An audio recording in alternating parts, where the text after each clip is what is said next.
Beulah, ఏదో మాట్లాడాలి అన్నావు, ఏం మాట్లాడకుండా నీలో నువ్వు బాధపడుతున్నావు. ఏమైందమ్మా? అస్సలు సమాధానం లేదక్క. ఇంట్లో చిన్న చిన్న సమస్యలే కానీ అగాధాల్లా అనిపిస్తున్నాయి. ఈ సమస్యలు ఎలా ఓవర్కమ్ చేయాలో అస్సలు అర్థం కావట్లేదక్క. ఆ సమస్యను ఎలా పరిష్కరించాలో నాకు తెలుసు, కానీ రా మనం ఒక సెల్ఫీ తీసుకుందాం.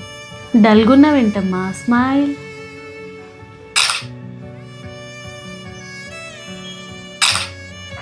ఈ ఫోటోకి ఉన్న వ్యత్యాసం చెప్పు. ఇది బాగుందక్క, ఇది బాగలేదు. కారణం ఏంటో తెలుసా? అందులో నిండుగా నవ్వుతున్నావు, ఇందులో ఏమో ఏడుపు ముఖం పెట్టావు. అవునక్క. ఒక సెకండ్ నవ్వితేనే ఫోటో ఇంత అందంగా వచ్చింది కదా.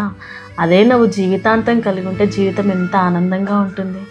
ఇంట్లో అంత సంతోషంగా ఉండాలి అనుకుంటున్నావు, కానీ ఆ సంతోషం నీతోనే ఎందుకు ప్రారంభం అవ్వకూడదు?